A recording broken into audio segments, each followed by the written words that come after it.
저는 군대를 전역한 지 한 달도 채 되지 않은 23살의 건장한 남자입니다.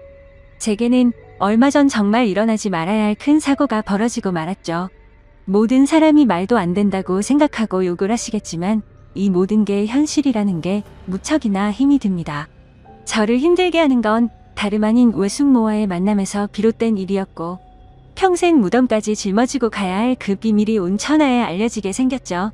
정말 재수가 없게도 하필 그 사고를 제 여자친구도 알게 되었기 때문에 그렇습니다.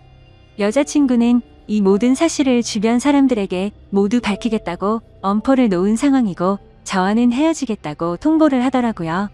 솔직한 심정으로는 그런 여자친구의 마음도 돌렸으면 하는 바람과 외숙모와는 어떻게 이 상황을 정리해야 할지 너무나도 고민입니다. 얼마나 고민이 크면 요즘에는 세상이 너무 어둡게만 느껴지고 진심으로 이 문제들 때문에 골치가 아파서 머리가 깨질 듯이 아픈 현상까지 생긴 것 같네요. 제 이야기를 봐주시고 부디 욕보다는 많은 분들의 현명한 의견을 부탁드리겠습니다. 우선 여자친구에 대해 간략히 말씀을 드리자면 제 여자친구는 제가 군대에서 복무하던 중 휴가를 나왔을 때 만나게 된 여자친구입니다. 휴가를 나올 당시만 해도 여자를 사귀거나 만날 마음이 있었던 건 아니었습니다. 굳이 여자친구가 생겨봤자 부대로 복귀하고 나면 애타는 마음만 커질 뿐이고 보고 싶어도 보지 못하고 같이 있고 싶어도 같이 있지 못하니 더 힘들 것 같아서였죠. 심지어 주변의 선임이나 후임들을 보면 여자친구들 때문에 힘들어하는 모습들을 보니깐 군대에 있을 때는 절대로 여자를 만나면 안 되겠다고 다짐을 하게 되더라고요. 그때부터 결심했던 게 전역을 하기 전까지는 여자를 돌로 봐야겠다라는 마음가짐을 가졌었죠. 그런 생각을 안고 지내다가 저는 일병 말쯤에 정기 휴가를 나오게 되었습니다. 널널한 휴가 기간이어서 그동안 누리지 못했던 휴식이나 실컷 하다가 들어가려고 했었죠. 그런데 휴가 둘째 날에 아직 대학교 때문에 군대를 가지 않은 제 친구에게서 연락이 오더라고요. 휴가 나왔으면서 연락도 안 한다고 핀잔을 주더니 친구는 저녁에 얼굴이나 보자고 했습니다. 조금 귀찮기는 했지만 막상 집에만 있으니 제 생각과 다르게 너무 심심하더라고요. 그래서 사람들 구경이나 해야겠다 생각하면서 약속을 잡았고 저는 홍대 입구에서 친구를 만나 술집으로 향했습니다. 그렇게 오랜만에 술을 마시면서 정신없이 이야기를 떠들다 보니 벌써 각자 한 병씩이나 마셨더라고요. 그러던 중 친구는 갑자기 알 수 없는 미소를 짓더니 본인이 불쌍해서 근처에 사는 예쁜 친구를 불렀다고 하더니 얼마 지나지 않아서 갑자기 예쁜 여자가 저희 테이블로 앉더라고요. 진짜 말 그대로 어안이 벙벙했습니다. 제 친구가 이런 예쁜 여자랑 친구였다니 도저히 믿기지가 않았었죠. 아무튼 그녀의 등장으로 인해 순식간에 분위기는 급속도로 달라지게 되었습니다. 저는 원래 말수가 적은 편이고 내성적인 성격이어서 여자와의 대화를 잘 못하는 성격이었지만 그녀가 등장했을 당시에는 이미 술을 꽤나 마신 상태였기에 술의 힘을 빌려서 많은 대화를 나누었습니다. 그녀와는 처음부터 많은 공감대가 형성되면서 급속도로 호감이 생기더군요. 저는 대학교 전공이 미술 전공인데 알고 보니 그 여자도 미술을 전공한다고 하더라고요. 그때부터 저희는 살면서 못 본 평생지기 운명을 만난 듯이 쉴 새 없이 수다를 떨기 시작했죠. 그리고 제게 그 여자를 소개시켜준 친구는 저희가 대화가 잘 통하는 걸 보더니 눈치껏 먼저 자리를 빠져줬죠. 그렇게 이야기를 나누던 중 약간은 의아했습니다. 그 여자는 제가 군인인 걸 알면서도 이상하다 싶을 정도로 적극적이더라고요. 군대는 어느 지역에서 근무를 하는지 물어봤고 그곳에서는 무슨 일을 하는 건지 물어봤고 또 힘들지는 않은지 기타 등등 쉴 새 없이 제게 질문을 하더군요. 여자들은 군대 이야기를 싫어한다고 생각을 했었는데 그녀는 희한하게도 눈이 초롱초롱 빛이 날 정도로 호기심을 가득 안고서 묻더라고요. 아마도 예의상 물어본 걸 수도 있었겠죠. 하지만 그때 당시 저는 눈치도 없이 혼자 들떠서는 신나게 떠들어댔습니다.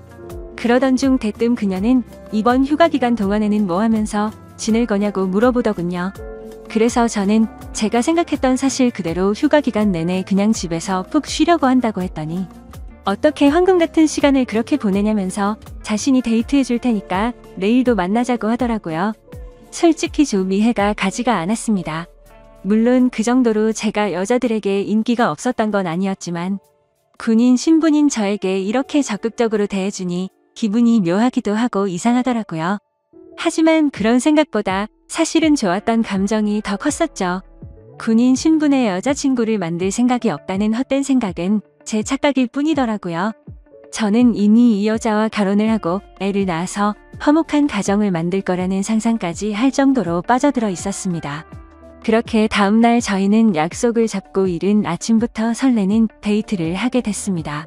하루 종일 저희는 즐거운 시간을 보내게 되었고 결국 저의 고백에 그녀는 그러자고 수줍게 대답을 했고 저희는 교제를 시작하게 되었죠. 지금 돌이켜 생각해도 정말 달콤한 꿈 같은 휴가 기간이었습니다. 휴가 기간 내내 저희는 내일 세상이 멸망이라도 할 것처럼 매일같이 붙어 지내면서 귀한 시간을 보냈던 것 같네요. 그렇게 만난 제 여자친구는 지금까지 1년이 넘도록 단 한 번도 제가 걱정을 하지 않도록 배려해주고 한결같은 마음으로 저를 기다려준 정말 착한 천사 같은 여자친구입니다. 여자친구와 애틋하게 연락을 주고받다가 결국 저는 전역을 하게 되었고 전역한 지 며칠이 지난 날 제 여자친구에게 말했습니다. 사실 나 군대에서 꿈꾸던 게 있는데 전국을 다니면서 여행을 해보고 싶다고 말을 했죠. 그동안 그리지 못했던 그림도 실컷 그리고 싶다고 했고 여자친구에게 여행을 같이 갈 생각이 없냐고 물어보니 여자친구는 일이 너무 바빠서 며칠씩이나 일을 빠질 수가 없는 상황이라 너무 아쉬워하더라고요. 아쉬움 가득한 얼굴을 하고서는 저 혼자 여행을 재밌게 다녀오라고 했죠. 그래서 저는 어쩔 수 없구나 생각을 했고 혼자서 여행을 다녀오려고 계획을 짜기 시작했습니다. 가능하면 친구들이 있거나 친척들이 있는 곳 위주로 여행지를 계획하게 되더군요. 전역한 지 얼마 되지 않았기에 최소한의 경비로 여행을 다녀오는 게 목표였기 때문이었죠. 아무튼 그렇게 고민 끝에 정하게 된 저 여행지를 정한 곳은 전라남도 여수였습니다. 그쪽 지역에는 제가 어릴 때부터 잘 따르던 외삼촌이 살고 계셨고 군대를 전역하면 언제든지 놀러오라고 신신당부를 했기에 가장 먼저 생각이 나더라고요. 삼촌은 외가댁에서 늦둥이로 태어나서 저와는 나이차도 많이 나지 않았고 방학 기간이나 이럴 때 오랜 시간 동안 같이 놀면서 지내던 시간이 많다 보니까 많이 친했었죠. 그래서 그런지 다른 사람들조차 삼촌 조카 사이보다는 형 동생으로 보는 사람들이 더 많더군요. 아무튼 여행지를 최종적으로 결정하고서 어릴 때부터 친했던 삼촌에게 여수로 여행을 간다고 이야기를 하고서 며칠 뒤 곧장 여수로 향했습니다. 도착을 하자마자 너무 기분이 들뜨기 시작하더군요. 군대에서 그토록 꿈꾸던 여행을 왔다는 기분에 너무 행복해졌기 때문이죠. 설레는 마음을 진정시키고 삼촌에게 전화를 걸었습니다. 삼촌은 지금 회사에 나와 있는 상황이라 집에는 외숙모만 계신다고 먼저 들어가 있으라며 주소를 보내주더군요. 하지만 저는 외숙모만 있는 삼촌 집에 혼자 가기에는 약간은 부담스럽고 뻘쭘하더라고요. 왜냐하면 외숙모는 제가 군대에 있을 때 삼촌과 결혼을 했기 때문에 저는 한 번도 본 적이 없었기 때문이었죠. 그래서 최대한 천천히 들어가려고 미리 알아둔 여수 여행지를 먼저 둘러보게 되었고 한참을 구경하다가 노을이 서서히 저물 때쯤 삼촌도 퇴근하고 들어왔겠지라는 생각으로 삼촌네로 향했습니다. 하지만 그렇게 오랫동안 구경을 하다가 갔는데도 불구하고 삼촌은 아직 집에 들어오지 않았고 처음으로 보는 외숙모가 활짝 웃으면서 저를 반갑게 맞이해 주셨습니다. 얼굴을 보는 순간 솔직히 제 또래라고 해도 될 만큼 동안의 외모에다가 엄청난 미모를 가지셨더라고요. 제 여자친구가 귀여운 대학생의 예쁜 미모라고 한다면 외숙모는 성숙한 아나운서 느낌의 예쁜 미모였습니다. 삼촌보다도 연하였던 외숙모의 나이는 저보다 7살이 많은 30살이었죠. 어머니에게 들었는데 삼촌이 목을 메워서 만났다더니 그 이유가 바로 이거였구나 싶었습니다. 반갑게 웃는 외숙모는 먼 길 오느라 고생 많았다면서 현관문에 서서 집 안으로 들어오라고 손짓했고 저도 어색하게 웃으면서 인사를 하고 집 안으로 들어갔는데 깜짝 놀라고 말았습니다. 삼촌의 집에 들어서자마자 역시나 엄청나게 성공을 했구나 싶더군요. 삼촌은 어릴 때부터 머리도 똑똑하고 유능한 인재였기에 결국 어린 나이에 대기업에 들어갔죠. 그런데 몇 년 다니지도 않고 회사를 그만둔다고 하길래 제 생각으로는 도저히 이해가 가지 않았습니다. 하지만 결국 스스로 회사를 차리게 되었는데 모두의 걱정을 비웃기라도 하듯 예상보다 더 빠른 나이에 큰 성공을 거둔 거였죠. 아무튼 처음으로 보는 고급스러운 인테리어의 현관문을 지나서 펼쳐진 집안 모습은 가관이었습니다. TV는 영화관을 방불케 하는 대형 화면에다가 바닥이며 벽이며 온통 대리석으로 되어 있어서 고급지다는 느낌이 물씬 풍기더군요. 속으로 감탄을 하면서 외숙모가 안내해주시는 제가 사용할 방으로 가서 짐을 풀게 되었고, 정리가 거의 끝마쳐 갈 쯤 현관 비밀번호 소리가 들리더니 삼촌도 집으로 들어오는 것 같았습니다.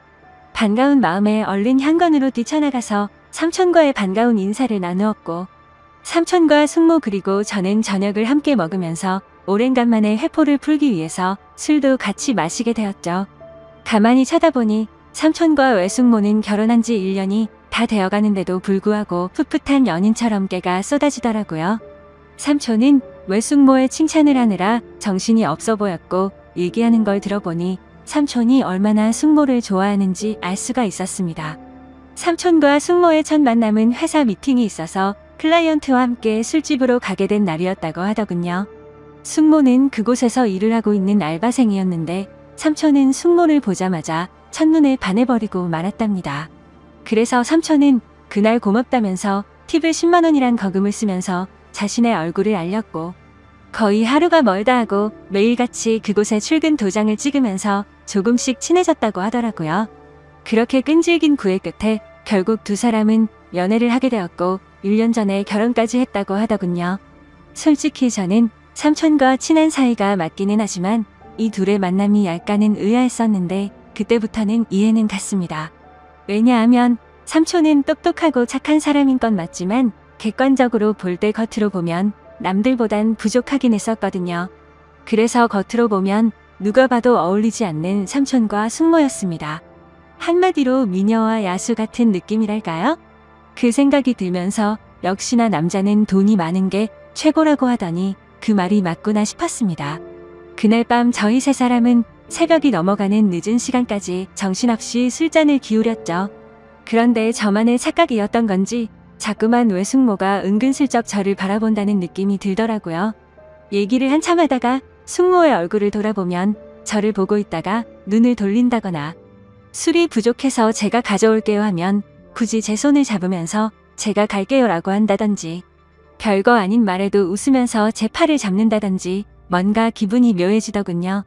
아무튼 저 혼자만의 생각으로는 숙모가 제게 오해를 할 만한 행동을 했다고 생각을 하기는 했지만, 군대에 다녀와서 내가 뭔가 단단히 착각을 하는 건가 싶었고, 술에 취해서 그랬나 보다 생각하고 결국 그날은 별로 대수롭지 않게 생각하고 넘어가게 되었죠. 그리고 그런 생각은 전혀 큰 문제도 아니었고 그저 단순히 그 자리가 즐겁고 재밌어서 앞으로 있을 일주일간의 여수 여행은 생각보다 지루하지 않겠다 싶어서 마냥 기분이 좋았던 것 같습니다. 다음날 늦잠을 자고 일어나 보니 삼촌은 일이 많아서 아침 일찍 출근을 한 상황이었고, 숙모는 제게 숙취해소에 도움될까 해서 콩나물국을 준비했다면서 얼른 밥을 먹으라고 하더군요.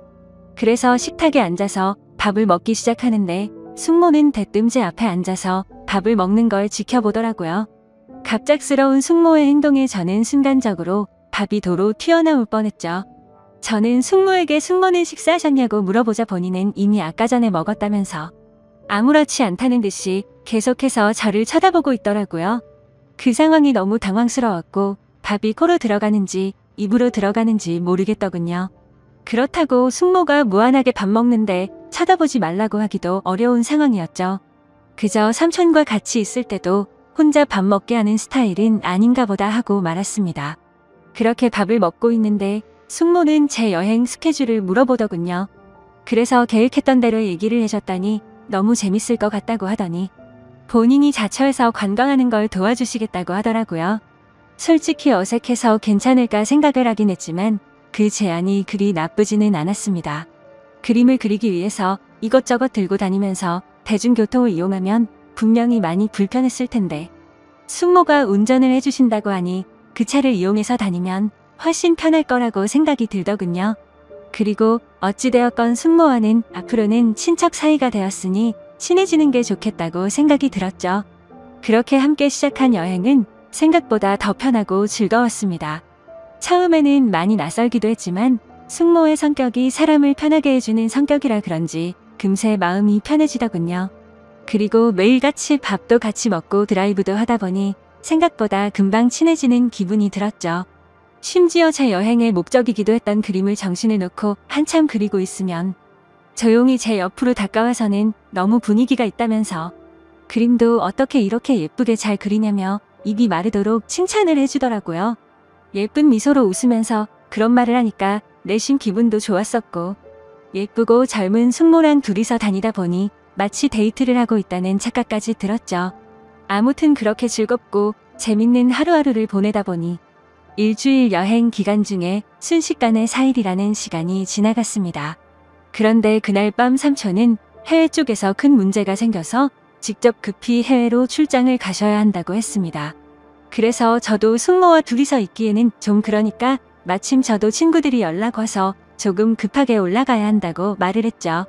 그런데 그 말을 하자마자 제가 제정신이 아니었던 건지 속으로는 왠지 모르게 아쉽다는 생각이 많이 들었고 괜히 급하게 올라간다고 했다는 생각에 후회스러운 마음도 조금은 들더라고요.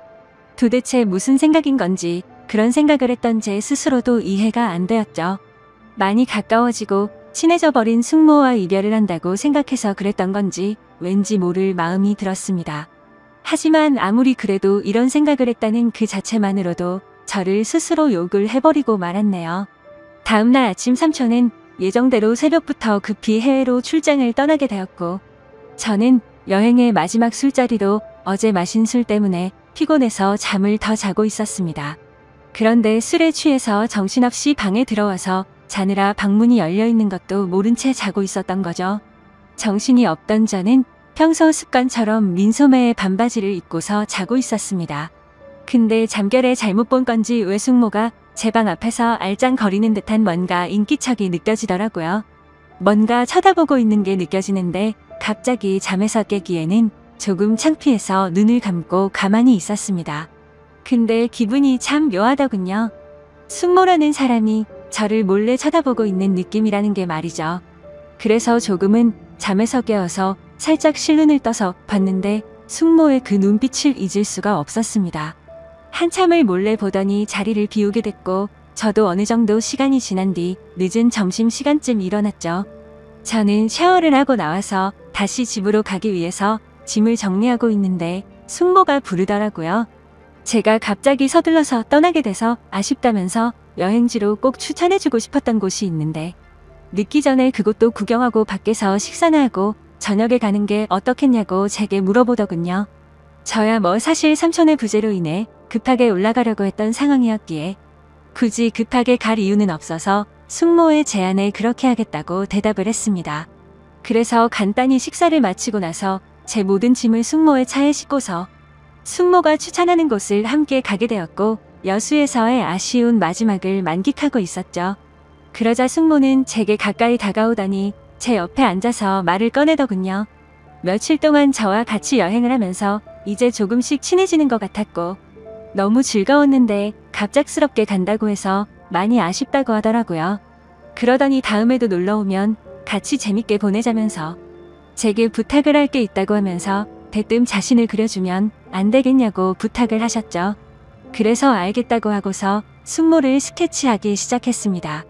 그림이라는 게 섬세한 모습을 표현하기 위해서 그만큼이나 사물을 자세하게 관찰하고 그려야 했기에 처음으로 숙모의 모습을 자세히 보기 시작했는데 이렇게 완벽했었나 싶은 생각이 들더군요. 미녀의 표본이라고 하는 얼굴형의 눈도 크고 오똑한 콧날에 어디 하나 흠잡을 곳이 없더라고요.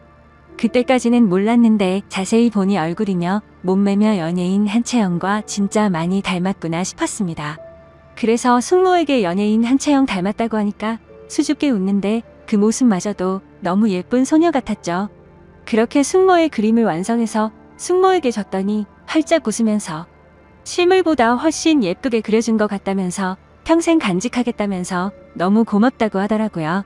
그러면서 고마운 마음을 담아서 이번 여행의 마지막은 제대로 근사한 저녁을 사주겠다고 하셨고 숙모와 함께 차를 타고 30분가량을 이동해서 고급스러운 레스토랑에 도착을 했죠. 테이블에 앉자마자 숙모는 익숙하다는 듯이 가장 비싼 코스로 주문하시고는 숙모는 제게 물었습니다. 우리의 여행도 오늘이 마지막이라 아쉬운데 간단히 목만 축일 정도로 한잔하는 거 어떠냐고 하셨죠.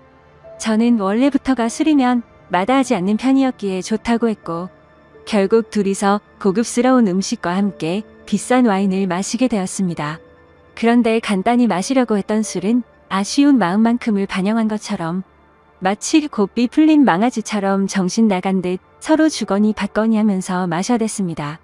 숙모는 집에 가려면 몇 시간은 걸릴 텐데 술에 취해서 괜찮겠냐고 물어봤고 저는 남자가 겨우 그런 거를 왜 신경 쓰겠냐며 전혀 걱정 말라고 했죠.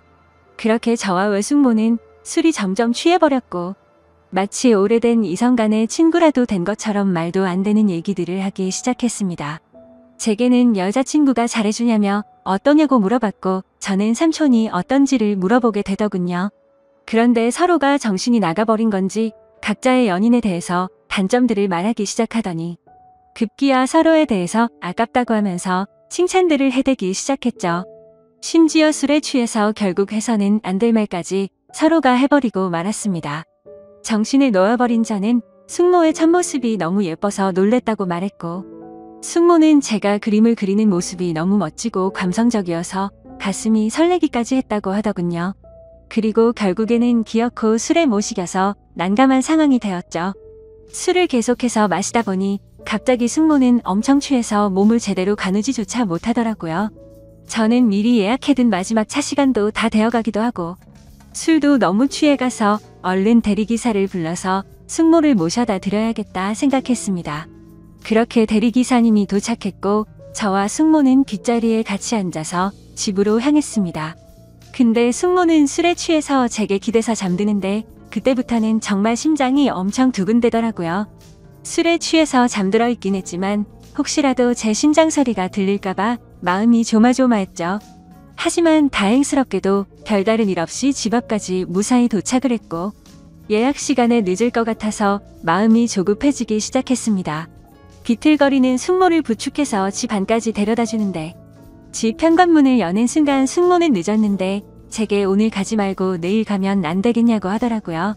그렇게 숙모의 눈을 쳐다보니 눈물이 맺혀서는 금방 울음이 터져버릴 것 같아 보이더군요. 그 모습을 보고 있는데 술이 많이 취해서 그런 건 아니라고 생각이 들었습니다. 이미 며칠 동안 시그널을 주고 받았기에 누가 먼저라고 할 것도 없이 서로에게 빠져버리고 말았던 거죠. 결국 숙모의 제안을 또다시 수락하게 되었고 그날 이후 저는 짐을 다시 다 풀고서 여수에서 여행을 더 하기로 마음을 먹었습니다. 저는 가족들과 여자친구 모두에게 대구에 있는 군대 친구들과 며칠 더 있다가 간다고 말을 했고 여수에서 삼촌이 출장에서 돌아오는 날까지 더 머무르게 되었습니다. 그 기간 동안 저와 숙모는 마치 딴 세상에라도 온 듯이 다른 문제들에 대한 생각들은 다 지운 채로 재밌는 여행을 보내게 되었죠. 지금 생각하면 어떻게 그럴 수 있었나 싶고 정말 후회만이 가득합니다. 만약 숙모가 아닌 다른 여성에게 마음을 빼앗긴 거라면 이렇게까지 머리가 깨져버릴 거 같이 힘이 들지는 않았을 것 같네요. 그런데 지금에서야 그 일들이 얼마나 정신 나간 감정들이었는지 제정신이 돌아왔습니다. 어릴 때부터 저를 친동생처럼 좋게 봐주고 항상 착하게만 대해주던 삼촌의 아내에게 이따위 말도 안 되는 감정을 가졌다는 것도 그렇고 군대에서 있는 그 오랜 시간 동안 저를 이해해주고 배려해줬던 착한 여자친구에게도 죽을 죄를 진 거죠. 아무튼 숙모와는 그렇게 연인처럼 지내다가 저는 집으로 다시 돌아오게 되었고 한동안은 숙모와 비밀리에 서로 연락을 주고 받고 있었습니다. 하지만 여자친구를 볼 때마다 죄책감에 너무 고통스럽더군요. 그래서 그런지 여자친구는 제 모습을 이상하게 여겼는지 의심을 하기 시작했던 것 같습니다. 혹시 여행 가서 무슨 일이 있었는지 물어보면서 왜 평소와 다른 사람이 된 것 같냐며 저를 추궁했죠. 그러자 방귀 낀 사람이 성낸다듯이 저는 아무것도 달라진 거 없는데 왜 그러냐고 오히려 화를 냈습니다. 하지만 평생토록 영원할 수 있는 비밀은 없다는 게 맞는 말이더군요. 결국에는 제 여자친구가 여수에서 있었던 모든 사실을 알게 되었기 때문이죠. 여행을 다녀온 지도 2주 정도의 시간이 순식간에 지나가게 됐고 저는 다시 정신을 차리고 여자친구와 저는 평소와 다를 바 없이 지내고 있었습니다. 그러던 중 저는 잠을 자고 있는데 옆에서 저를 툭툭 치면서 여자친구가 떨리는 목소리로 저를 부르더군요. 무슨 일인가 싶어서 일어나 보니 여자친구가 제 휴대폰을 들고 서서 저를 죽일 듯이 노려보고 있었습니다. 그 순간 가슴이 철렁했죠. 여자친구가 의심을 하던 상황이라 당연히 모든 연락 내용을 다 삭제해둔 상태였었고 숙모의 번호까지 차단해둔 상태였기 때문에 저도 모르게 방심을 했던 거였죠. 무슨 일이냐고 물어보자 지금 네 휴대폰에 이런 문자가 왔는데 도대체 뭐냐고 묻더라고요. 건네받은 휴대폰에 있는 문자 내용을 보니 숙모에게 온 문자였습니다. 저는 다시 일상으로 복귀하고부터 삼촌과 제 여자친구에 대한 죄책감과 감당할 수 없는 더 큰 일이 벌어지면 안 될 것 같아서 연락을 중단하고 번호까지 차단했었죠. 근데 숙모 번호가 아닌 처음 보는 다른 휴대폰 번호로 연락이 왔더군요.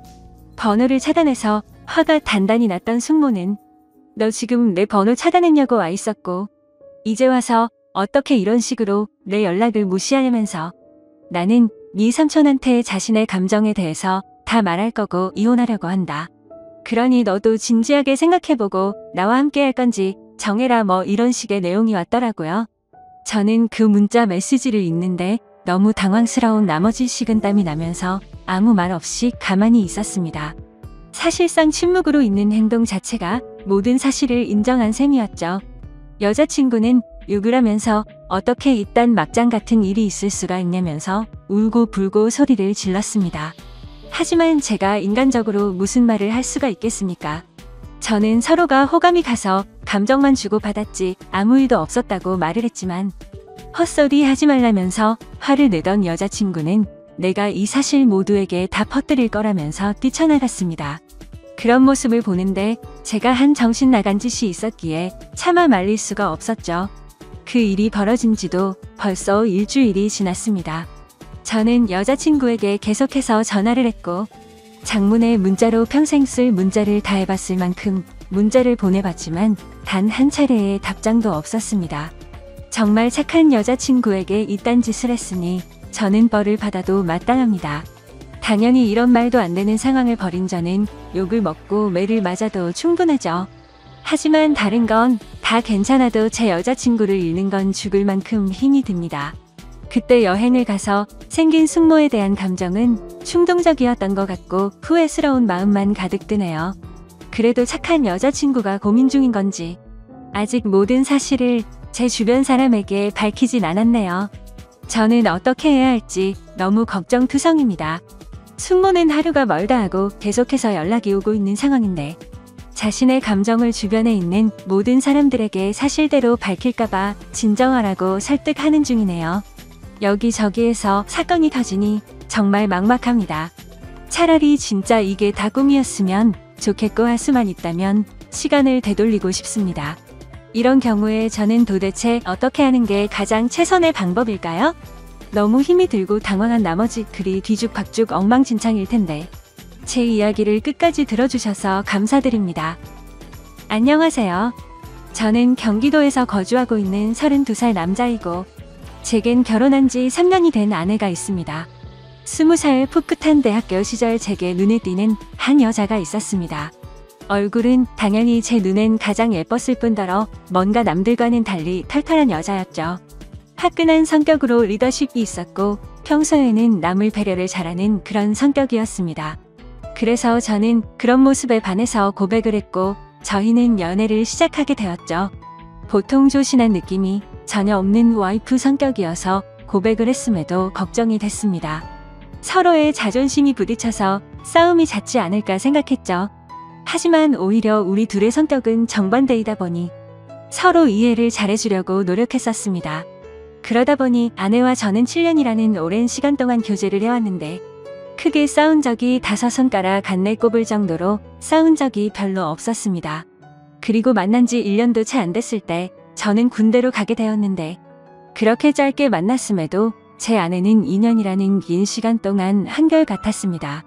사실 저는 제가 군대에 가게 되면 대부분의 여자들이 그러듯 제 아내도 다른 남자를 만나지 않을까 생각했습니다. 왜냐하면 제 아내는 남자들 사이에서 항상 인기가 많았기 때문이죠. 하지만 그렇게 인기가 많았음에도 단 한 번도 다른 남자에게 한눈도 팔지 않았습니다.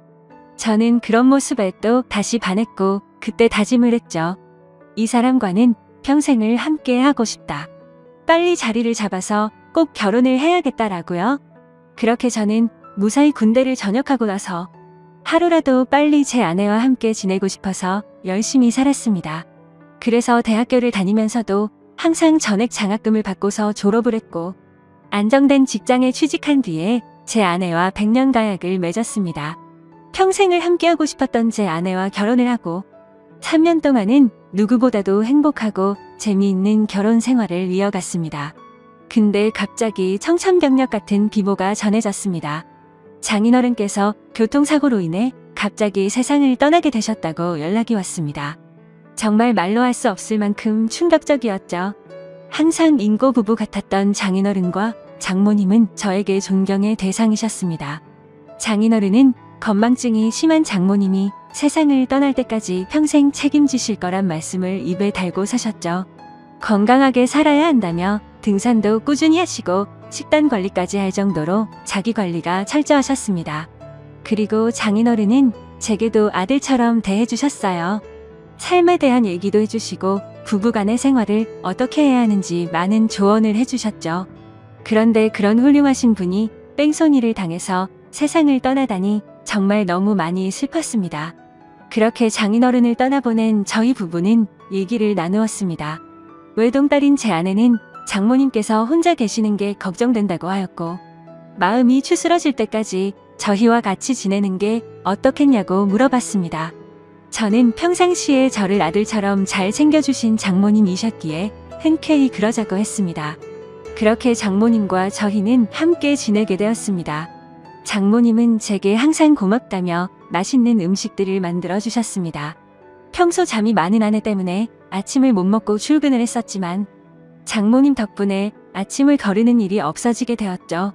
장모님은 하루 종일 일을 하려면 아침밥이 가장 중요하다고 강조하셨습니다. 그렇게 현명하시고 사위를 아들처럼 잘 대해주시던 장모님이셨는데 또 다시 저희 부부에게는 참담한 일이 생겼습니다.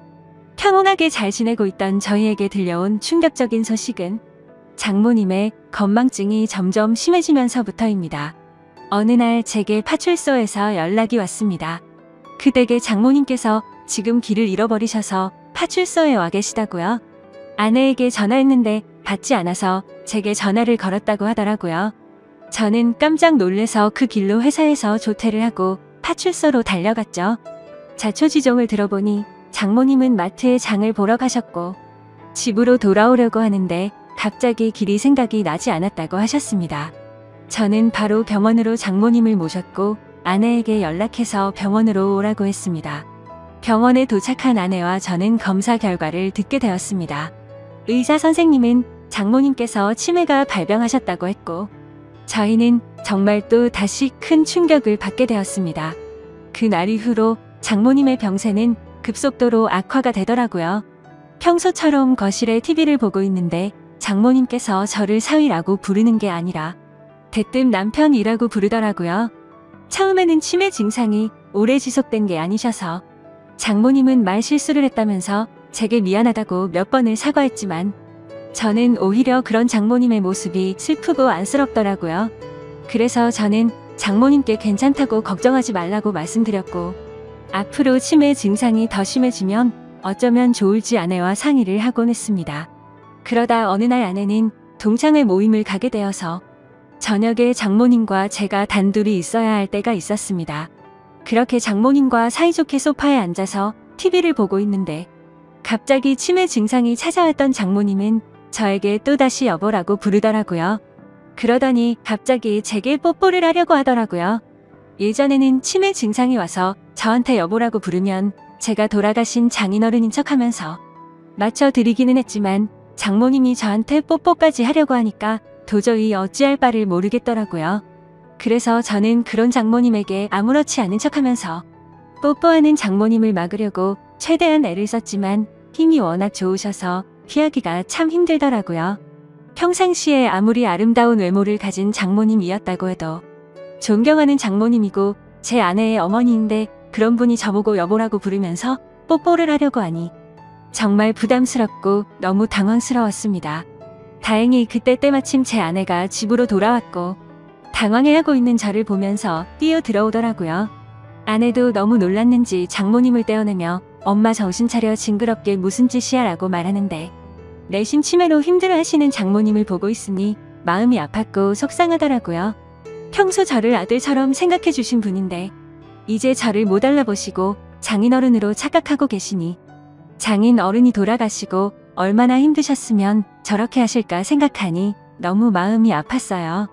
그 후로 한동안 치매 증상이 나타나지 않다가 아침에 일어났더니 장모님은 이제 원래의 모습이 사라지셨습니다. 정상적인 사고방식은 볼 수가 없었고 치매 증상이 계속 이어졌습니다. 이제는 저에게 우리 사위라고 말하지 않고 항상 우리 서방, 우리 여보라고 말씀하십니다. 저는 장모님께서 저를 보고 남편이라고 생각해도 아무렇지 않게 받아들이고 있지만 그런 장모님을 보면서 제 아내는 매일 밤마다 혼자 숨어서 울기만 하네요. 저도 이렇게 마음이 아프고 슬픈데 제 아내는 오죽할까요? 갑자기 건강하시던 아버지가 곁을 떠나가고 의지하던 어머니는 갑자기 치매 증세가 발병하셨으니요. 아내는 엄마가 아이가 된 것 같아서 너무 속상하고 슬프다고 했고 그런 엄마 때문에 제가 매일 힘들어하는 것 같다면서 저에게 미안하다고 매일같이 사과를 하네요. 저는 진심으로 괜찮다고 생각해서 아내에게 괜찮다고 말하지만 아내는 장모님을 요양원으로 보내서 모시는 게 어떻겠냐고 하는데 저는 솔직히 요양원으로 보내고 싶지는 않더라고요. 제게는 너무나도 완벽하고 예쁜 아내를 힘들게 키워주신 훌륭한 분인데 고작 치매라는 병 하나가 걸렸다고 해서 쓸쓸하게 요양원에서 지내게 할 수는 없겠더라고요. 그렇게 저는 단호하게 아내의 제안을 거절했고 제 고집으로 인해 장모님과 함께 살고 있었습니다. 그런데 며칠 전 밤에 제가 일찍 잠들어서 안방에서 혼자 자고 있었는데 아내가 잠시 마트에 간 사이에 장모님께서 제가 자고 있는 안방으로 들어오셨습니다.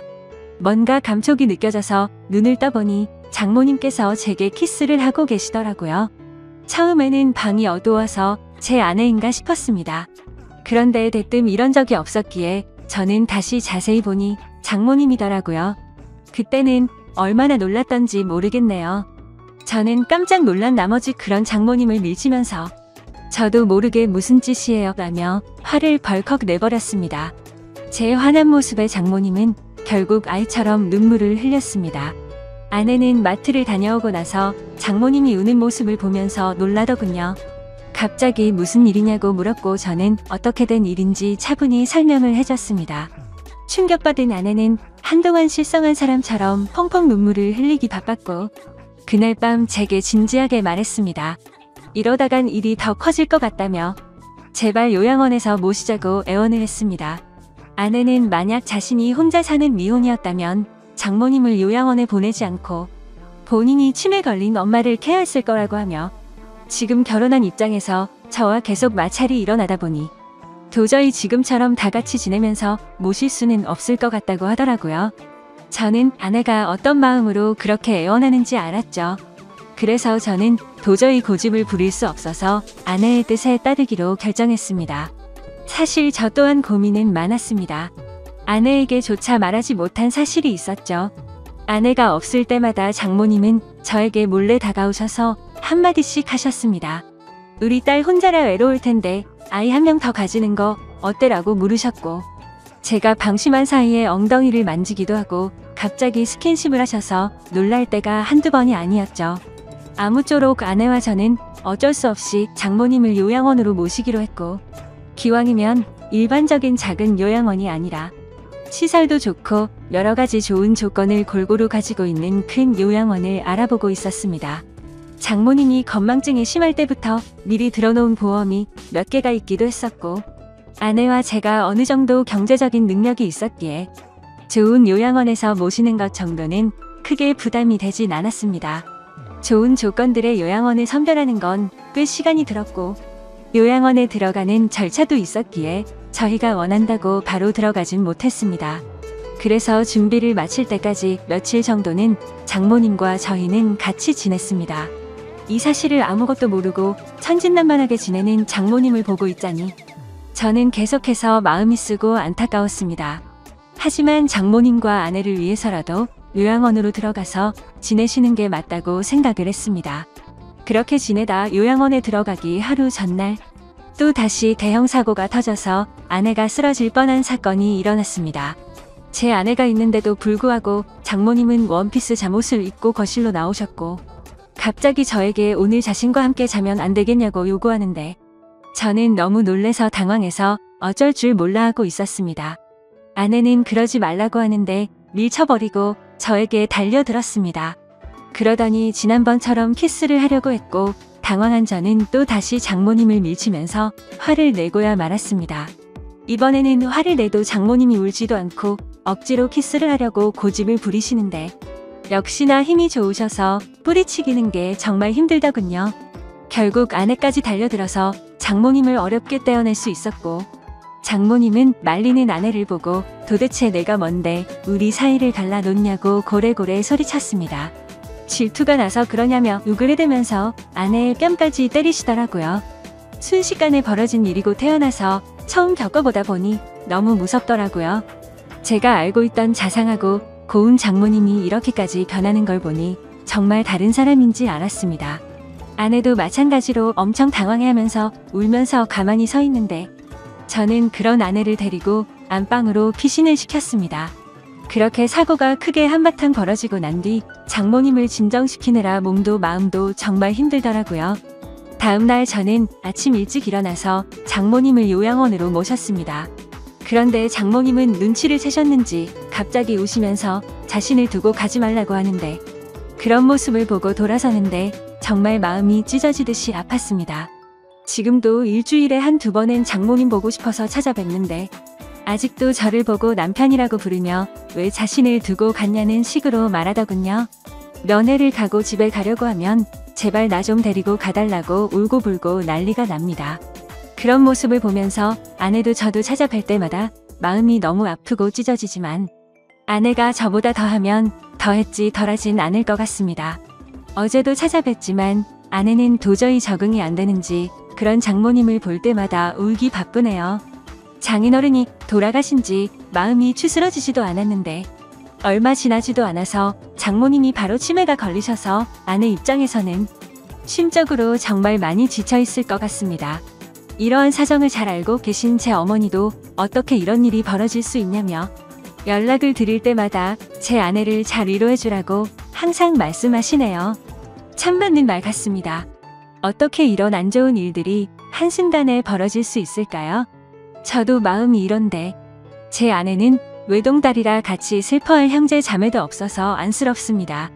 생전에 장인어른과 장모님은 항상 금술이 좋기로 유명했다고 합니다. 동네에서 모르는 사람들이 하나도 없었고 부부의 금술이 너무 좋으면 아이가 잘 안 생긴다는 미신에 걸린 듯 장인어른, 장모님은 결혼한 지 거의 6년 만에 정말 어렵게 제 아내를 가졌었다고 합니다. 심지어 지금은 아내가 튼튼하고 건강해서 아무렇지 않아 보이지만 태어났을 당시에는 건강이 좋지 않아서 엄청 걱정을 많이 했다고 하더라고요. 그렇게 어렵게 건강을 회복시키느라 고생을 하셨고 애지중지 키운 소중한 딸이었기에 평소에 제 아내와 장모님은 너무나도 사이가 각별했습니다. 그렇게 인생에서 가장 소중한 어머니가 치매에 걸리게 되니 딸의 입장인 아내는 당연히 힘들 수밖에 없다고 생각이 듭니다. 제게 직접적으로 말로 표현하진 않지만 옆에서 지켜보고 있으면 웃음도 사라졌고 넋이 나간 사람처럼 멍하니 있을 때가 많아졌습니다. 저는 사위일 뿐인데도 이 글을 적으면서 장인어른 생각과 장모님의 생각에 눈물이 나네요. 정말 누구보다 정정하셨었고 항상 웃음 넘치고 화목하기만 했던 부부셨는데 이런 현실이 일어났다는 게 믿어지지가 않습니다. 아무쪼록 장모님께서 아무리 난감하고 감당하기 힘든 일로 저를 당황스럽게 하셨지만 저를 아들로 생각해 주시고 잘해주신 모습들이 제 어머니 같았습니다. 그래서 앞으로도 자주 장모님을 찾아뵐 생각이고 제 친어머니를 모시듯 잘 보살펴 드리려고 합니다. 그리고 제 아내를 예쁘고 멋진 사람으로 키워주신 은혜에도 정말 감사드리고 있고요. 왜 착하고 고우셨던 우리 장모님에게 이런 일이 찾아오는지 가끔은 가슴이 미어 터지네요. 치매는 유전도 심하고 어린 나이에도 올 수 있다고 하니 제 아내에게는 결코 그런 일이 없도록 옆에서 든든히 지켜주려고 합니다. 두뇌회전에 좋은 일들도 계속해서 많이 할 거고 앞으로 건강한 삶을 살기 위해 노력하려고요.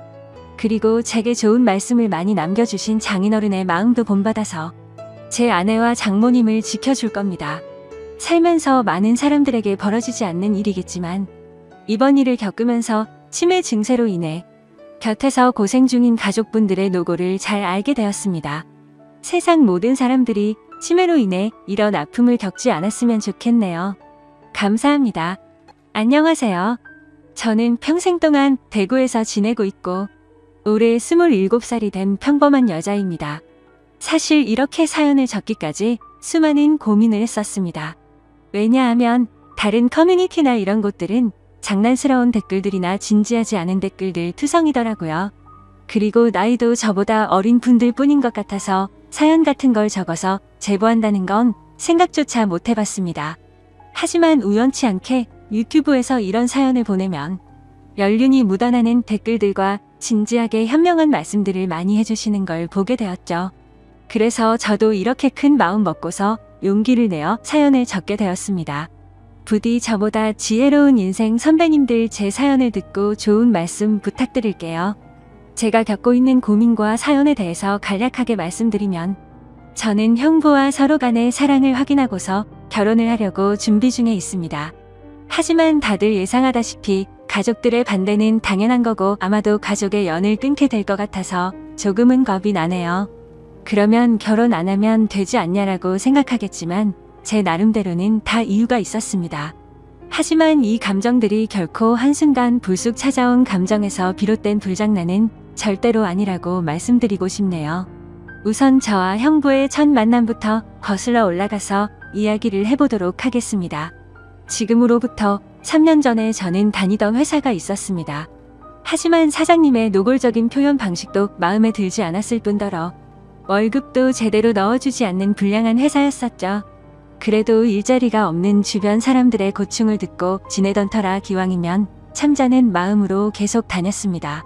하지만 월급이 밀리더라도 항상 넣어줬었는데 언제부터인가 한 달, 두 달이 지나더니 제가 재촉을 할 때면 조금씩 돈을 입금해줬고 결과적으로 뇌달치를 받지 못하게 되었죠. 도저히 이건 아니다 싶어서 고용노동부에 회사를 신고해버리고 저는 이직을 준비하고 있었고 그렇게 집에서 쉬면서 한 달 동안 이력서만 넣다가 어렵게 면접이 잡히게 되었습니다. 그리고 그날 제 형부가 된 사장님을 처음으로 만나게 되었던 거죠. 회사에 들어서자 전에 다니던 곳과 분위기가 완전히 다르더군요.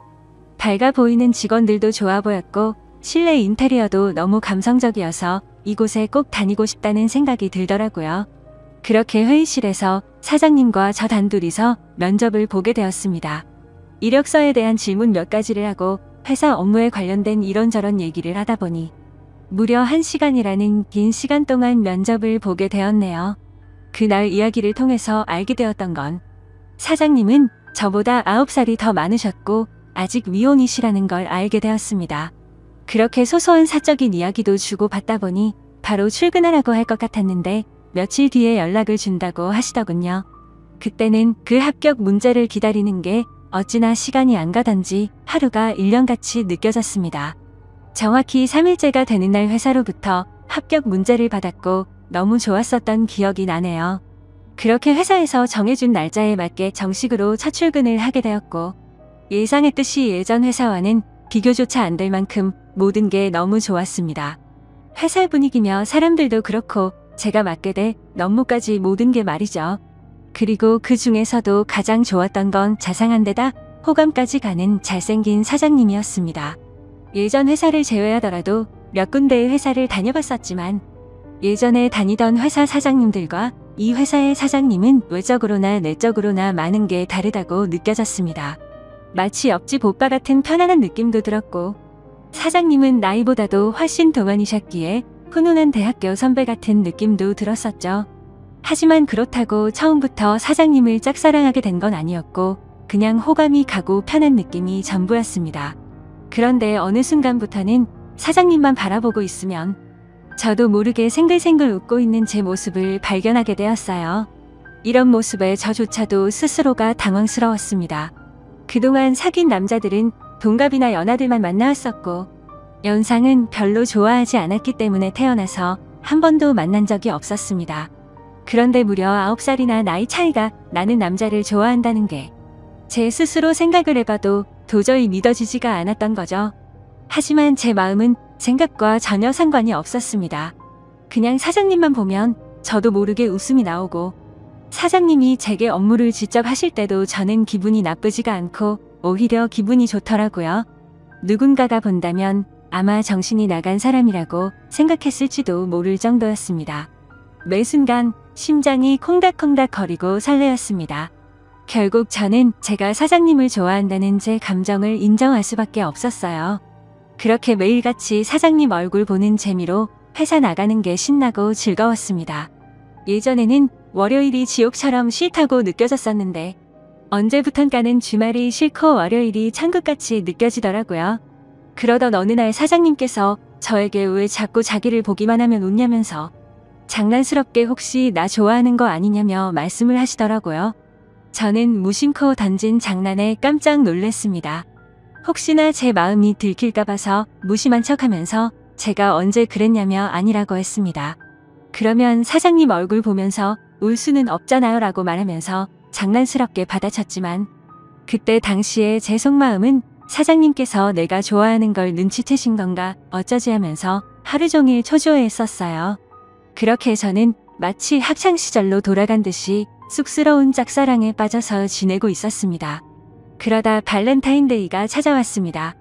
직접 만들어서 주고 싶은 마음이 굴뚝 같았지만 왠지 그렇게 과하게 준비하고 선물을 한다면 제 마음이 들통 날 것 같더라고요. 어쩔 수 없이 저렴한 초콜릿을 사장님께 선물했죠. 예상대로 사장님은 고맙다는 말 외에는 별다른 반응이 없으셨습니다. 참 웃긴 게 저 또한 별로 기대를 하지 않았지만 내심 서운하긴 하더라고요. 그래서 그날은 서운한 마음에 일찍 집에 들어가고 싶지가 않았고 오랜만에 친구들과의 약속을 잡았습니다. 퇴근 후 친구를 만나서 술을 한잔하고 있는데 친구들 중 한 명이 최근에 유명한 점집을 다녀왔다고 하더라고요. 최근에 그 친구도 남자친구와 다툼이 잦고 결혼을 해야 하나 말아야 하나 고민 중이었답니다. 그래서 너무 답답한 마음에 지인 추천으로 그 점집을 갔는데 남자친구와 결혼을 하면 평생 힘들 거라면서 여자가 주변에 너무 많다고 했다네요. 그런데 친구의 남자친구는 여자에 대한 관심이 전혀 없다고 생각했었기에 여자 문제는 평소에 생각한 적도 없고 제대로 맞춘다더니 헛돈 썼구나 싶었답니다. 그런데 그 말을 들은 이후부터 안 보이던 모습들이 보이기 시작했던 거죠.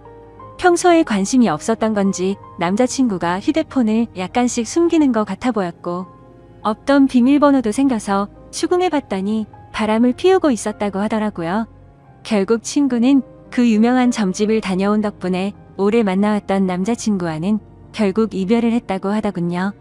그 이야기를 듣고 있는데 너무 소름이 끼쳐서 저도 가봐야겠다 생각했습니다. 사실 저는 점 보는 걸 즐기는 편도 아니고 잘 믿지도 않았지만 친구가 직접 경험한 이야기를 듣고 보니 도저히 믿지 않을 수가 없겠더라고요. 사장님에 대한 제 사랑이 어떻게 될지 고민도 많고 답답한 마음이 컸었기에 친구에게 말해서 그 유명한 점집의 주소와 연락처를 받게 되었습니다. 저는 쇳불도 단김에 빼라고 했다고 다음날 점을 보러 가기로 마음을 먹었죠. 그래서 별 생각 없이 직원들과 대화 중에 점을 보러 간다고 말했는데 갑자기 사장님께서 자기 거도 봐달라고 하면서 사장님의 생년월일씨를 알려주시더라고요. 그러면서 갑자기 저와 사장님의 궁합도 봐달라고 하시더군요. 순간 제가 잘못 들은 건가 싶었고 깜짝 놀래서 가슴이 두근대서 죽는 줄 알았습니다. 그래서 사장님 보고 저랑 궁합을 보고 싶으시다고요? 라고 재차 물어봤더니 너랑 나랑 같이 일할 때 궁합이 잘 맞는지 한번 보고 와봐 라고 말하시더라고요. 그 말에 약간 허탈한 마음도 들었고 아니나 다를까 그냥 늘 그렇듯 제게 장난을 치시는 것 같았습니다. 그렇게 그날 퇴근을 하고서 친구가 알려준 점집으로 갔죠. 일단 제 사주에 대해서 이야기를 듣고 있는데 친구가 이야기를 해줬던 것보다 다 소름이 끼칠 정도로 저에 대해서 잘 맞추더라고요. 그리고 나서 차분히 마음을 가라앉히고 사장님의 사주를 봐달라고 했고, 기다리고 기다리던 저와의 연애 궁합을 물어봤는데 정말 정확하게 천생연분 찰떡궁합이라고 말씀하시며 저희 둘은 남녀 관계로 만났으면 절대 헤어지지 않을 사주라고 하더라고요. 내심 걱정 반 기대 반이었는데 유명한 분이 그렇게 말해주니 기분이 너무 좋았고 동네 방네 소문을 내고 싶은 기분이었죠. 하지만 다음날 회사로 가서 사장님께 천생연분 찰떡궁합이라고 말하려고 하니 너무 부끄러웠습니다.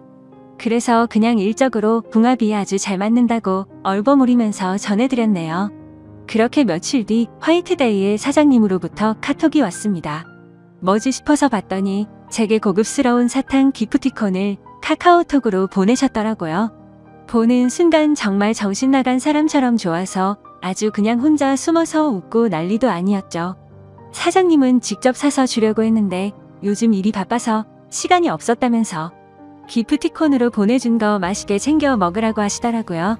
저는 그날 완전 기쁘고 행복했었습니다. 그래서 사장님도 저와 같은 마음이지 않을까를 생각했고 모든 게 조심스러웠던 저는 너무 오버하는 게 아닌가 생각이 들면서 기대가 크면 실망도 크다길래 조금 더 여유를 가지고 때를 기다리자고 생각했습니다. 그렇게 사탕을 받은 지 일주일 정도가 지난 날이었습니다. 회식을 하면서 술에 취한 사장님이 저에게 직원이 아니라 여동생 같다고 말씀을 하시더라고요.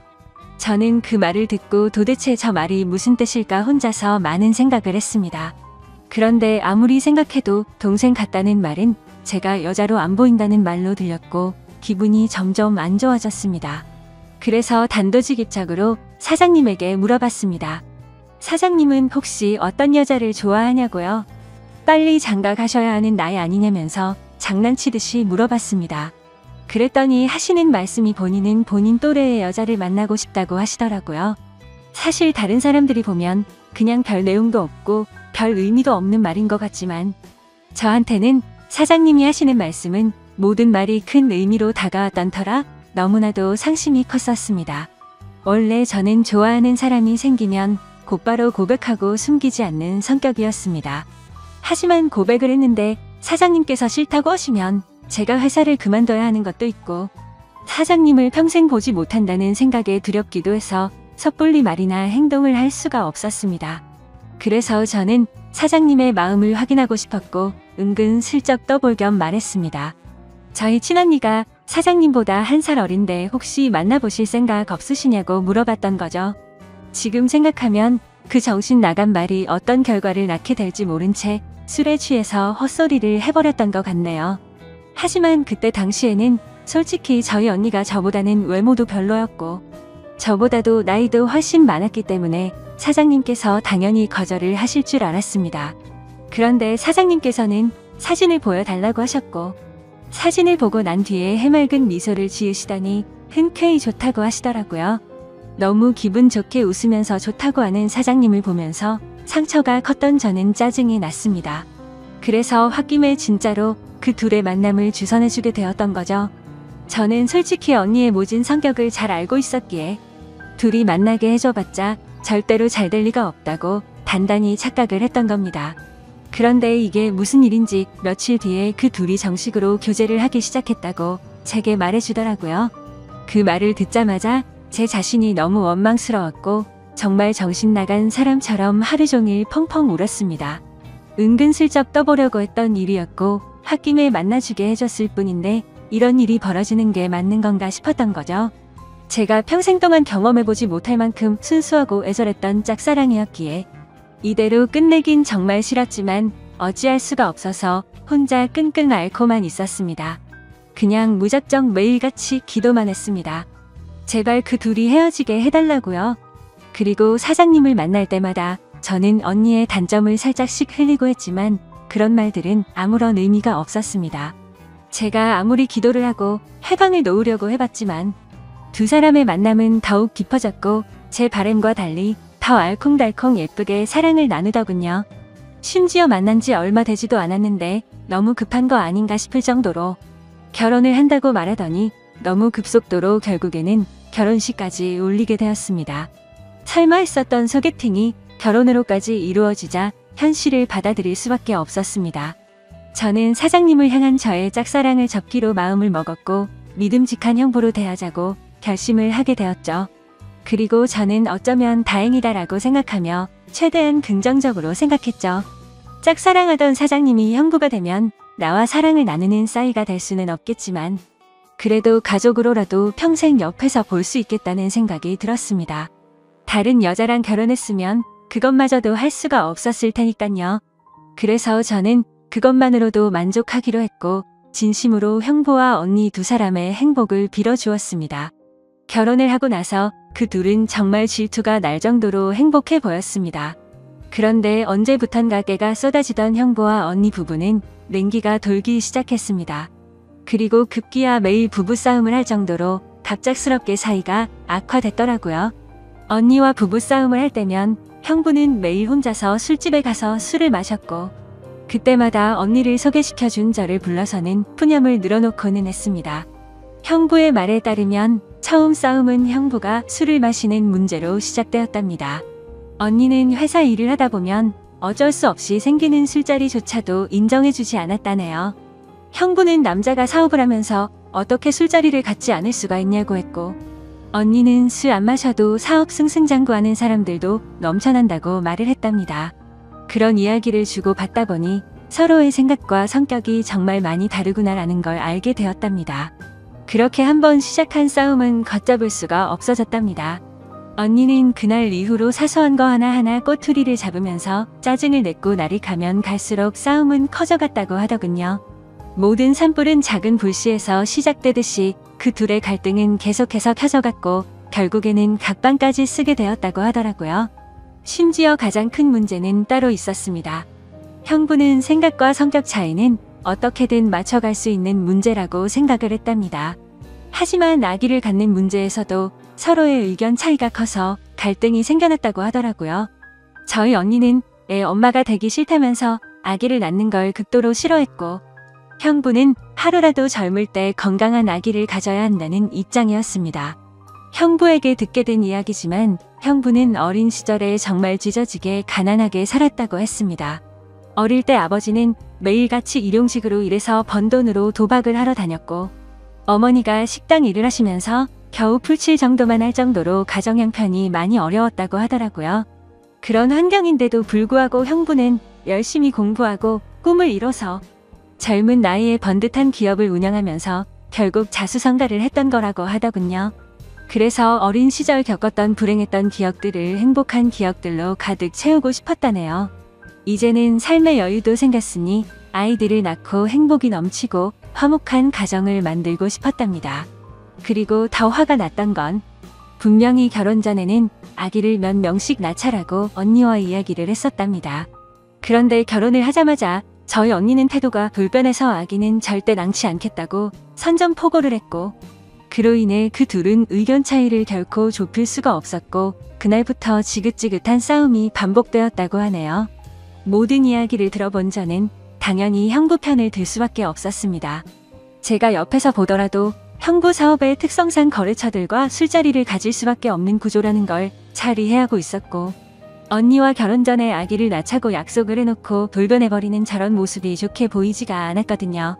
솔직히 말해서 제가 형부를 좋아했었기에 편을 드는 게 아니라 저희 언니는 성격적으로 문제가 많이 있었기에 형부의 고충에 대해서 많은 공감이 가더라고요. 학창시절에도 항상 제가 언니보다 성적이 훨씬 좋아서인지 아니면 화이트데이나 빼빼로데이에 저만 선물을 받아와서 그랬던 건지 능력으로나 외모적으로나 뒤떨어지던 언니는 어릴 적부터 제게 끝없는 구박과 질투 시기를 했었죠. 언니는 제가 태어나서 부모님의 사랑도 빼앗아가고 부모님이 주는 용돈도 저와 나눠 가지게 되어서 자신이 더 많이 못 쓴다고 불평이 많았었죠.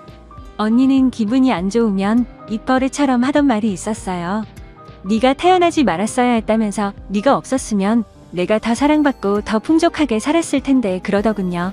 어릴 때는 그런 말들이 너무 가슴 아파서 펑펑 온 적도 한두 번이 아니었습니다. 좋은 말도 한두 번 들으면 지겨운데 이런 말을 20년 넘게 듣고 있자니 정신이 나가버릴 것 같더라고요. 심지어 언니의 이런 태도와 생각들에 대해서도 모든 게 다 억울했습니다. 학원을 다녀도 언니가 더 많이 다녔고 부모님은 늘 관심과 기대를 첫딸인 언니한테 더 많이 쏟으셨는데 말이죠. 그런데 이제는 나이가 몇 살인데 아직까지도 이러는 건가 싶더군요. 성인이 됐는데도 아직도 제 탓을 하면서 화살을 돌리더라고요. 그리고 형부와의 불화도 모든 게 다 제 탓이라고 합니다. 제가 없었으면 언니가 형부를 소개받을 일도 일어나지 않았을 거고, 그랬으면 이 남자를 안 만났으니 불화도 없었을 거라고 하더라고요. 정말 이 정도면 말도 안 되는 걸로 트집 잡는 거로 밖에 안 보이지 않나요? 그리고 지금 돌이켜 생각해봐도 가장 충격적이었던 건 언니의 결혼식 3일 전날 저는 언니에게 뺨까지 맞았습니다. 언니가 결혼을 앞두고 친구들과 술을 잔뜩 마시고 집으로 들어왔습니다. 저는 그냥 평소와 다를 거 없이 방에서 쉬고 있는데 갑자기 제 방문을 벌컥 열고 들어와서는 다짜고짜 제게 욕을 하더라고요. 그 모습에 저는 짜증이 나서 술 마셨으면 자러 들어가지 왜 나한테 이러냐고 했더니 언니는 이제 유부녀가 되면 자유가 없어졌다면서 그게 전부 다 저 때문이라고 하면서 욕을 했습니다. 안 그래도 짝사랑하던 형부를 뺏긴 기분이 드는 걸 억지로 참아가면서 살고 있는데 그 말이 너무 화가 났죠. 그래서 저는 술에 취한 언니를 상대하기가 싫어서 방문 밖으로 밀어내려고 하는데 갑자기 제 뺨을 때리더라고요. 정말 이게 맞을 만한 일인가요? 사사건건 다시 박힌 말에 이젠 언니라도 정말 지치더군요. 딴 사람도 아니고 동생인데 동생 일이 안 풀리기를 평생 동안 손꼽아 기다리는 것 같았습니다. 그리고 제가 형부를 짝사랑했었다는 걸 결혼하기 전에 언니가 알게 되었습니다. 저는 평소에 달력에 메모를 하는 습관이 있는데 예전에 점을 보러 간 날에 사장님과 천생연분이라는 메모를 남겨두었는데 그 메모를 언니가 보게 되었던 거죠. 언니는 제게 이게 무슨 말이냐고 화를 내기 시작했고 혹시라도 저 때문에 파혼을 하는 건 아닐까 겁이 나더라고요. 그래서 저는 그냥 잠깐 호기심으로 관심이 생겼었는데 금방 마음이 달라졌다고 말했고 내가 관심이 없었으니까 언니를 소개시켜준 거 아니겠냐고 말을 했죠. 혹시나 저로 인해서 모든 게 망칠까봐 걱정을 하고 있는데 돌아오는 말이 충격적이더군요. 언니는 마치 저를 약 올리는 듯이 그러면 네가 또 관심 갖기 전에 결혼을 더 빨리 서둘러야겠네? 라고 웃으면서 말하더라고요. 지금 와서 생각해보면 제가 지금 형부와 말도 안 되는 사이가 된 것도 형부에 대한 사랑하는 감정이 컸었기 때문도 있지만 언니에 대한 복수심도 조금은 있었던 것 같습니다. 아무튼 언니의 내면을 잘 몰라서 결혼했던 형부는 이제는 이런 언니의 성격을 알게 되었는지 날이 갈수록 지쳐가는 듯 보였죠.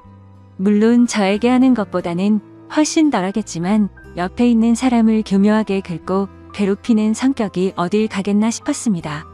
그렇게 언니와 형부 사이가 악화될수록 저와 형부는 단둘이 만나는 시간은 점점 많아졌죠. 하루는 술이 과하게 취한 형부는 저에게 언니가 아니라 저와 결혼했어야 했다며 저와 만나고 싶다고 했습니다. 그리고는 아차 싶었더니 얼른 웃으면서 농담이라고 하더라고요.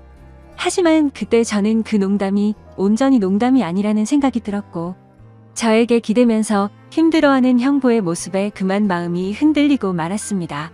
언니와의 사이가 틀어질수록 저희는 둘이서 함께 많은 이야기를 나누었고 저도 모르게 자연스럽게 짝사랑했던 그때의 감정이 다시 싹 트고 말았던 거죠. 그래서 저는 언니의 눈을 피해 형부에게 카톡과 통화를 매일같이 하기 시작했고 결국 둘이서 술을 마시다가 제가 먼저 형부에게 사랑하는 것 같다고 고백을 했습니다. 그러자 형부는 몹시 당황해하면서 놀라더라고요. 그래서 저는 제가 예전부터 가져왔던 감정을 있는 사실 그대로를 전했고 형부는 처제의 마음은 정말 고마운데 우리 이런 식으로 나아가진 말자고 저를 설득하더라고요. 하지만 저는 그날 이후로도 계속해서 제 마음을 적극적으로 어필하기 시작했고 매번 저를 설득하던 형부도 어느새 이런 말과 행동에 익숙해지기 시작했는지 제가 연락을 안 하고 회사에서 만나도 아는 척을 안 하니 그제서야 먼저 연락도 오더군요. 그렇게 같이 만나서 서로 간에 진지한 이야기를 하는데 형부의 속마음을 말해줬습니다. 원래는 형부도 제게 관심이 많이 있었다고 하더라고요. 면접도 30분이면 끝날 거를 저와 이야기하는 게 즐거워서 1시간이 넘도록 했던 거고 채용을 늦게 했던 것도 원래 계획했던 일이 틀어지면서 채용을 미루려고 했었답니다. 그런데 저를 놓치고 싶지 않았기에 무리를 하면서까지 채용을 했던 거였죠. 그래서 저는 그렇게 저에게 관심이 있었으면서 왜 내색조차 하지 않았냐고 물어봤습니다. 형부는 저와 나이 차이가 너무 많이 났기 때문에 주변 사람들의 시선도 있었고 항상 조심스러웠다네요. 그렇게 좋아하는 감정이 커져가고 있었는데 회식을 하던 날 제가 아무렇지 않게 여자를 소개시켜준다고 해서 기분이 좋지 않아서 소개팅을 한다고 했다더군요. 심지어 언니가 그렇게 마음에 들진 않았는데 언니의 가면에 속아서 점점 사랑에 빠졌던 거랍니다. 서로가 서로를 좋아하고 있었음에도 멍청하게 돌고 돌아서 여기까지 왔던 거였죠. 아무튼 그 이야기를 주고 받은 뒤로 저희들의 마음은 급속도로 발전을 해갔습니다. 같은 회사 안에서도 몰래 카톡하고 전화하고 왠지 모르게 스릴이 있고 재밌더라고요.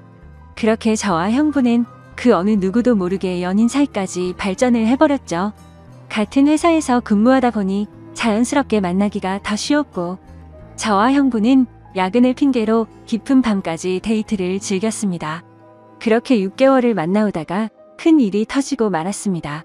평소와 다른 몸 상태로 인해 임신 테스트를 해봤더니 빨간 줄 2줄이 나오더군요.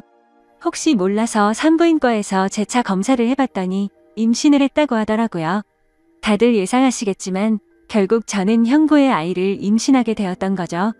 그래서 너무 놀란 나머지 이 사실을 곧장 형부에게 말했습니다. 저는 울면서 말을 하는데 형부는 걱정하지 말라며 본인이 책임지겠다고 말하더군요. 어차피 언니와는 돌이킬 수 없는 사이로 지내고 있었기에 부부 관계를 조만간 정리하려고 했었고 저와 함께 살면서 그 아이를 누구보다 행복하게 키우겠다고 약속을 해주더라고요. 그때 듬직하게 말해주던 그 모습을 보고 저는 알게 됐습니다. 이 사람은 나랑 장난스럽게 만나는 게 아니었구나. 이 사람도 나처럼 진심으로 나를 좋아하고 있었구나 라는 사실이요. 저는 임신 사실을 알게 된 그날부터는 부모님과 언니에게서 오는 연락을 아무렇지 않은 척 받을 수가 없어서 장기간 출장을 간다고 하고는 집에서 나와서 지내고 있습니다. 그리고 전화가 와도 나중에 연락한다고 하고는 하지 못하고 있습니다. 도저히 이야기를 나눌 용기가 나지가 않고 솔직히 뭐라고 말해야 할지도 모르겠어요. 결국 나중에 다 들킬 거짓말인 건 잘 알지만 제 입으로 솔직하게 지금 모든 것을 말하는 것도 너무 무섭고 자신이 없습니다. 형부는 언니와 이혼하자고 했다고 제게 말을 해줬고 어떻게든 최대한 빨리 이혼하겠다고 약속을 재차해줬습니다. 그래서 지금 저는 행복하면서도 너무 걱정입니다. 사랑하는 남자를 얻어서 살면서 그 어느 때보다 행복하지만 그와 동시에 가족 모두를 잃게 될 것 같아서 걱정이 드네요. 하지만 가족 모두를 잃는다고 하더라도 사랑하는 남자와 제 아이를 얻었다는 생각에 불행하다는 생각보다 행복하다는 생각이 더 큰데 이런 생각을 하는 제가 이상한 걸까요? 아마도 저희 부모님은 어릴 적부터 항상 언니 편이었기에 지금 일어난 이 모든 사실을 알게 되신다면 저와 2번 다시는 연락을 하지 않으실 게 뻔합니다.